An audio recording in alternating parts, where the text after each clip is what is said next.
On January 18, 2023, Google did something it almost never does. It said sorry and gave everyone their money. It shut down the servers, refunded the controllers, refunded the games, and walked away. Stadia was supposed to be the future of gaming, the Netflix of video games, the death of the console. Instead, it became another headstone in Google's graveyard. This is how a trillion-dollar company killed its own future in just 3. But before the shutdown, Stadia wasn't a joke. It was one of the boldest bets gaming had ever seen. March 2019. At the Game Developers Conference, a Google executive named Phil Harrison walks on stage with a promise that sounds: no console, no box under your television, no downloads, no waiting. The game would not run on your machine. It would run inside Google's data centers and stream straight to any screen your television, your laptop, your phone, even a cheap streaming dongle plugged into the wall. You could watch a trailer on YouTube, press a single button, and be playing the full game seconds later. 4K 60 frames a second, powered by the same infrastructure that runs half the internet. Google called it the future of gaming, and coming from Google, the world was ready to believe it. They had the servers, they had the money, they had the engineers. On paper, nobody on Earth was better positioned to win. The console had ruled gaming for 40 years. Google said it was about to end that forever. The dream was simple: kill the $500 box and put the most powerful games in the world into everyone's hand. For one bright moment, the entire industry held its breath. November 2019, Stadia launches, and the dream starts leaking on the very first day. Half the features Google had shown off on stage simply weren't there. They were, the company said, coming soon. The instant play magic, the social features, the shared screen features, all promises, none of them ready. Then there was the price. You paid a monthly subscription. And on top of that, you still had to buy every single game at full. And you never actually owned any of it. No disc, no download, just access, for as long as Google felt like keeping the light. The launch lineup was thin, barely 24 games, and almost nothing you couldn't already play somewhere cheap. Reviewers wanted to love it. Instead, they described a beta test wearing a price tag. And for some players, the streaming itself stuttered.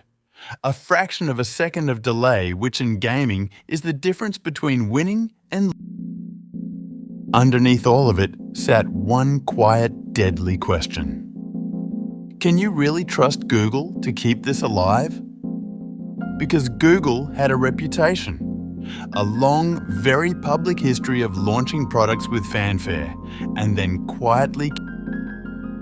Reader, Plus, Inbox, Hangouts, a graveyard of abandoned ideas, and gamers had been watching every bit. Stadia's real problem was obvious. It needed games no one else had, exclusives worth showing up for. So Google did the right thing. It opened its own game studios, Stadia Games and Entertainment. And to lead them, it hired a legend, Jade Raymond, one of the minds behind Assassin's Creed. For a moment, it looked like Google was serious, like it was finally going to fight for this thing. Then, in early 2021, before those studios had shipped a single original game, Google shut them down. Jade Raymond left the company. The exclusives that could have saved Stadia were cancelled before they ever existed. Officially, Google said building blockbuster games simply took too long and cost too much. Unofficially, it sent a signal louder than any press release. Google had already stopped believing. After that, the momentum was gone. Through 2022, big releases slowed to almost nothing. Stadia became a ghost town with world-class technology and almost no one left to use it. Game studios stopped bringing their titles over. Why build for a platform that already felt abandoned? And yet, in the summer of 2022, Stadia's official account publicly insisted that it was not shutting down. It was. They just hadn't said it out loud yet. Players could feel it coming. They stopped buying. And every month of silence proved their fear right.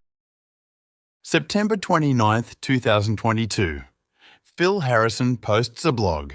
The same man who launched the dream now writes its obituary. Stadia, he admits, had not gained the traction with players that Google had hoped for.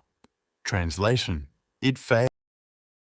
The servers would go dark on January 18th, 2023, just over 3 years after launch. And then came the part almost no other company would ever do. Google refunded nearly all of it. Every controller, every game, every add-on players had ever bought. But there was one last problem. The controllers only talked to Stadia over Wi-Fi. When the servers died, they would become plastic. So Google pushed one final update, unlocking them as ordinary Bluetooth controllers. A tombstone you could still hold in your hand. And here is the twist that makes the whole story worse. Cloud gaming was never the mistake. Microsoft, Nvidia, and Amazon all kept streaming games, and they are still here today. The technology worked. What killed Stadia was not the tech, it was trust. Gamers knew Google's pattern by heart. Launch it, ignore it, delete it. So why pour money and hundreds of hours into a library that might vanish? They refused to trust it.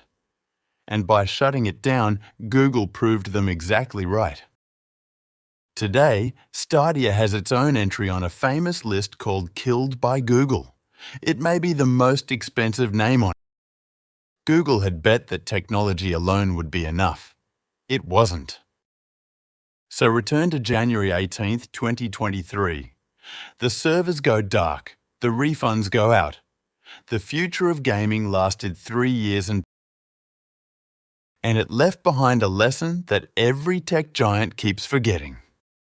In gaming, technology is never enough. You are not selling a gadget. You are asking people to trust you with years of their life. Google had the servers, the money, the genius.